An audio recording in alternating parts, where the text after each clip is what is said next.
Okay, सो यहाँ पर हमारे पास 8051 माइक्रो कंट्रोलर है। इसे ओरिजिनली इंटेल ने 1980s के अराउंड डेवलप किया था और ये माइक्रो कंट्रोलर आज भी काफ़ी पॉपुलर है और कुछ मैन्युफैक्चर जो है आज भी इसे मैन्युफैक्चर करते हैं। फॉर एग्ज़ाम्पल ये मेरे पास जो है एटमेल का है। एटमेल एक कंपनी है जो कि 8051 माइक्रो कंट्रोलर बनाती है और इसका नाम है AT89S52 और ये इसकी डेटा शीट है। और ये इसका जो इंस्ट्रक्शन सेट है वो जो ओरिजिनली जो इंटेल ने माइक्रो कंट्रोलर बनाया था उसके कंपैटिबल है। अब ये माइक्रो कंट्रोलर होता क्या है? माइक्रो कंट्रोलर बेसिकली आपका just like micro processor, but इसमें होता क्या है कि ये जनरल पर्पस नहीं होता, इसकी फंक्शनैलिटी लिमिटेड होती है। अब इसका यूज़ कहाँ होता है? तो माइक्रो कंट्रोलर वहाँ यूज़ होगा जहाँ भी आपका प्रोग्राम जो है एग्जीक्यूट हो रहा होगा। बेसिकली माइक्रो कंट्रोलर प्रोग्राम को एग्जीक्यूट करता है।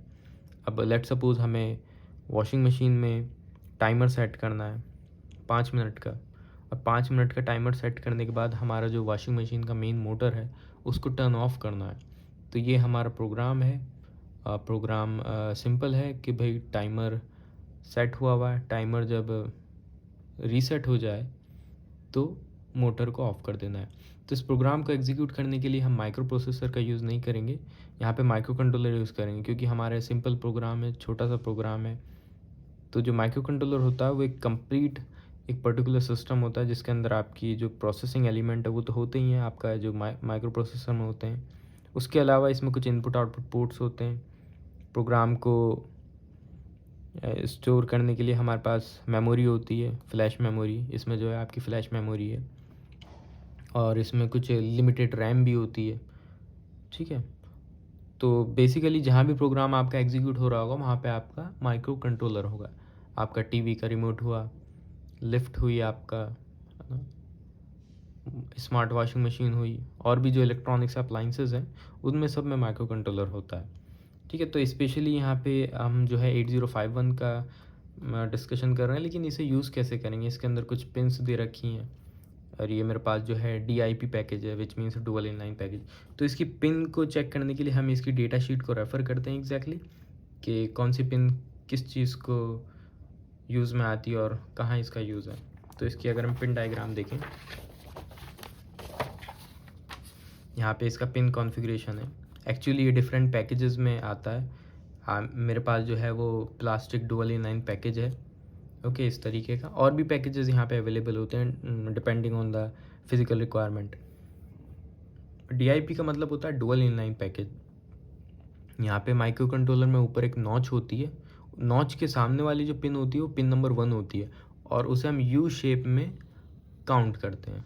लेट सपोज ये नॉच है आपकी, नॉच के सामने वाली पिन आपकी 1 हुई, पिन नंबर 2 एंड देन 20, और फिर ये वाली पिन आपकी 21 एंड देन 40। तो यहाँ पे इसका एग्जैक्टली पिन डायग्राम दिया हुआ है। पिन 1 जो है आपकी P1.0, और ये बहुत सारी फंक्शनैलिटी दी हुई है, वो हम आगे डिस्कस करें किस तरीके से होती है। अभी तो इसके अंदर हमें इसका एब्स्ट्रैक्ट ये देखना है कि इसका जो अंदर इसके कौन कौन से कंपोनेंट्स हैं, किस तरीके से इसका आर्किटेक्चर है और क्या क्या कंपोनेंट्स किस किस कंपोनेंट से इंटरकनेक्टेड है। नेक्स्ट पेज पे आएंगे, जो इसका इंटरनल आर्किटेक्चर उसे हम कहते हैं ब्लॉक डायग्राम। इसके अंदर जो आर्किटेक्चर है वो इसका पूरा ब्लॉक डायग्राम होता है। इसमें अगर आप देखें तो अगेन ये इनपुट आउटपुट पोर्ट्स हैं। इसके अंदर 4 पोर्ट होते हैं, port number 0, port number 2, port number 3, port number 1, okay. और इसमें बीच में अगर आप देखें तो ALU that is nothing but arithmetic logic unit, जो कि आपका जो प्रोग्राम एग्जीक्यूट करते हो, एडिशन हुआ, सब्ट्रैक्शन हुआ, multiplication, division, arithmetic and logical operation जो भी परफॉर्म होने होते हैं वो सारा ALU करता है, ओके। और ये जो ALU है ये 8 बिट का है और इनफैक्ट ये माइक्रो कंट्रोलर भी जो है 8 बिट का है। अब 8 बिट का मतलब ये होता है कि एक टाइम में ये 8 बिट का डेटा जो है प्रोसेस कर सकता है। यानी कि ALU जो है ये 8 बिट पे वर्क करेगा। लेट सपोज एडिशन अगर होना है तो उसकी 8 बिट वैल्यू होगी।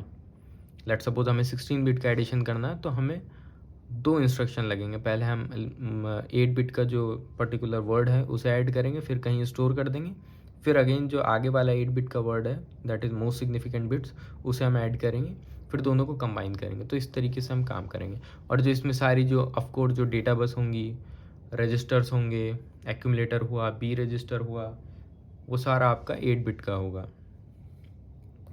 लैच हुई, पोर्ट हुई, और यहाँ पे हमारे पास एक्यूमुलेटर है जो कि इंस्ट्रक्शंस में यूज़ होता है डेटा को एक्यूमुलेट करने के लिए। लेट्स सपोज आपको 10 नंबर हैं आपके पास, उनका एडिशन करना है। तो एक्यूमुलेटर क्या होता है, हर डेटा जो है कोई ना कोई आपका ऑपरेंड जो होता है, जब आप इंस्ट्रक्शन इसके देखेंगे तो उसमें लेट्स सपोज आप एडिशन कर रहे हैं तो एडिशन आपका एक्यूमुलेटर में हो रहा होगा। ओके। और हमारे पास बी रजिस्टर है, ये स्पेशल रजिस्टर होता है जो कि डिवीजन और मल्टीप्लिकेशन जो इंस्ट्रक्शन होते हैं, दूसरा इनका जो ऑपरेंड है वो बी रजिस्टर में स्टोर होता है। उसी तरीके से हमारे पास टेम्पररी रजिस्टर 1 है, टेम्पररी रजिस्टर 2 है जो कि ALU से कनेक्टेड है। नेक्स्ट हमारे पास PSW है, that is program status word. इसका काम ये होता है कि जो ALU से जो कंप्यूट होकर जो रिज़ल्ट आया उसका स्टेटस को स्टोर करना। अब स्टेटस बहुत सारे होते हैं, लेट्स सपोज 0, लेट्स सपोज हमने कोई ऑपरेशन परफॉर्म करा 5 - 5, उसका जो रिज़ल्ट आया वो ऑफकोर्स 0 आएगा। तो यहाँ पे इसके अंदर बहुत सारी बिट्स होती हैं, 0 वाली बिट जो है वो सेट हो जाएगी, 1 हो जाएगी। तो अगर हमें कहीं पे ऐसा डिसीजन लेना हो कि 0 के बेसिस पे हमें कुछ काम करना हो तो हमें रिज़ल्ट से मतलब नहीं है, हमें सिर्फ उस बिट से मतलब है, प्रोग्राम स्टेटस वर्ड की 0 बिट से। अब ऐसा कहाँ यूज़ होगा, अभी मैंने एग्जांपल लिया था, लेट्स सपोज आपकी वॉशिंग मशीन है, उसके अंदर आपने टाइमर सेट करा 5 मिनट का। अगर 5 मिनट का टाइमर सेट जैसे ही वो 0 हो जाए तो आप वॉशिंग मशीन का जो मोटर है उसे टर्न ऑफ कर देंगे। तो वो चेक कैसे करेंगे, 0 जैसे ही हुआ आपका रिज़ल्ट, हर इटरेशन में आप उसे डिक्रीमेंट बाई 1 करेंगे, और कंडीशन को चेक करेंगे, रिज़ल्ट नहीं, आप 0 बिट जो है ये इसे चेक करेंगे प्रोग्राम स्टेटस वर्ड की। जैसे ही ये 1 हो जाएगी इसका मतलब कि आपका रिज़ल्ट 0 है, आपको रिज़ल्ट से मतलब नहीं है, रिज़ल्ट आपका 0 है और आप उसके बेसिस पे डिसीजन ले लेंगे। तो इसके अंदर बहुत सारी बिट होती है प्रोग्राम स्टेटस वर्ड में। ओके। और ये हमारा स्टैक पॉइंटर है, इसके अंदर स्टैक भी होता है जो कि stack, top of the stack को जो है पॉइंट आउट करता रहता है। क्लियर। ऊपर अगर हम देखें तो यहाँ हमारे पास रैम है, क्योंकि ये माइक्रो कंट्रोलर है, इसी के अंदर रैम होती है, इसी के अंदर फ्लैश भी होती है। और रैम का जो करंट एड्रेस है, किस एड्रेस पे हम पॉइंट आउट कर रहे हैं रैम को, वो इस रजिस्टर में होता है।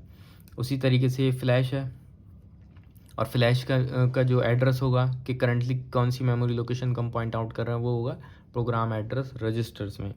फिर हमारे पास ये प्रोग्राम काउंटर है जो कि स्टोर करता है एड्रेस ऑफ नेक्स्ट इंस्ट्रक्शन। जब हम प्रोग्राम को एग्जीक्यूट कर रहे होते हैं, लेट्स सपोज ये हमारा कुछ प्रोग्राम लिखा है तो इसे एग्जीक्यूट करा, then next instruction, then next instruction. इसको जो होल्ड करता है, जो नेक्स्ट इंस्ट्रक्शन का जो एड्रेस होता है कि हम किस इंस्ट्रक्शन पे, लेट्स सपोज फिर हम जंप करके नीचे चले गए तो एड्रेस चेंज हो जाएगा, तो इसको जो होल्ड करता है वो हमारा प्रोग्राम काउंटर होता है। ओके। इसी ये इंक्रीमेंट और डिक्रीमेंट होता है, तो इसके लिए सेपरेट हमारे पास एक लैच है और एक रजिस्टर है जो कि बेसिकली इंक्रीमेंट और डिक्रीमेंट करने का काम करता है। अदरवाइज़ हमें इंक्रीमेंट डिक्रीमेंट डायरेक्ट ALU से करना पड़ेगा, डेटा पहले इधर भेजना पड़ेगा, तो लेंदी काम हो जाएगा। तो यहीं पे सारा काम कर देता है। उसके बाद कुछ हमारे पास ये डेटा पॉइंटर है, इसके अंदर बेसिकली 2 डेटा पॉइंटर होते हैं। ओरिजिनली जो इंटेल माइक्रो कंट्रोलर था उसमें एक डेटा पॉइंटर होता है, ये भी एक जो है एक पॉइंटर रजिस्टर होता है जिसके थ्रू हम प्रोग्राम को मैनिपुलेट करते हैं। बेसिकली आगे जब हम प्रोग्राम पढ़ेंगे तो इसका देखेंगे कहाँ इसका यूज़ होता है। ठीक है। और बाकी कुछ पोर्ट्स हैं हमारे पास, ये पोर्ट्स की लॉजिक है। और ये हमारे पास टाइमिंग सर्किटरी है, यहाँ पे हम ऑसिलेटर लगाते हैं, एक्सटर्नल ऑसिलेटर, और ये पूरा टाइमिंग कंट्रोल है। यहाँ पे आपको टाइमिंग सिग्नल नज़र नहीं आ रही, लेकिन ये क्लॉक से सारे रजिस्टर सिंक्रोनाइज रहते हैं। बी रजिस्टर हुआ, एक्यूमुलेटर हुआ, टेम्पररी हुआ, ALU हुआ, ये सारे इनकी जो क्लॉक है और जो क्लॉक है वो सारी किस कंट्रोल होती है, मास्टर क्लॉक से। और बेसिकली ये जो टाइमिंग सर्किटरी दे रखी है यहाँ से कंट्रोल होती है। अब क्लॉक से कनेक्ट करना क्यों इंपॉर्टेंट है, ऐसा इसलिए, लेट सपोज आपका कोई आप कंप्यूट कर रहे हैं कोई रिज़ल्ट आपका एक्यूमुलेटर में है ना, और दूसरा रिज़ल्ट जो आपका ऐड करना वो टेम्प 1 में है ना। और नेक्स्ट स्टेप में क्या हुआ, फिर आपका जो एक्यूमुलेटर का डेटा था वो ALU में आना चाहिए, और इसका जो डेटा था वो भी ALU में आना चाहिए। तो फिर आप एडिशन परफॉर्म कर रहे हैं, तो ये एक सिक्वेंशियल एक स्टेप्स हैं। लेट सपोज अगर ये सिंक्रोनाइज नहीं है सारे एक ही क्लॉक से, तो टेम्पररी का डेटा पहले आ गया और एक्यूमुलेटर का डेटा नहीं आया, तो उससे होगा क्या, टेम्प 2 में जो पहला डेटा होगा वो ALU में ऐड हो जाएगा, अगर ये सिंक्रोनाइज़ नहीं होंगे एक ही क्लॉक से। तो उन सबको सिंक्रोनाइज़ करने के लिए हम क्लॉक का इस्तेमाल करते हैं, मास्टर क्लॉक का। हमने एक क्लॉक दिया तो सारी स्टेज जो है नेक्स्ट स्टेज पे आ जाए। टेम्प ए एक्यूमुलेटर का डेटा टेम्प 2 में, डेटा बस का डेटा टेम्प 1 में। नेक्स्ट क्लॉक देंगे तो टेम्प 2 का डेटा ALU में, टेम्प 1 का डेटा ALU में और एडिशन। नेक्स्ट क्लॉक देंगे तो PSW हमारा अपडेट हो जाएगा और प्रोग्राम काउंटर इंक्रीमेंट हो जाएगा। तो इस स्टेप्स को परफॉर्म करने के लिए मास्टर क्लॉक से हम सिंक्रोनाइज रखते हैं सारी चीज़ें, ठीक है। और अब इसके इसकी पिन डिस्क्रिप्शन भी इम्पॉर्टेंट है और इसके अंदर जो यूनिट्स यूज़ हो रही हैं वो भी इम्पॉर्टेंट है।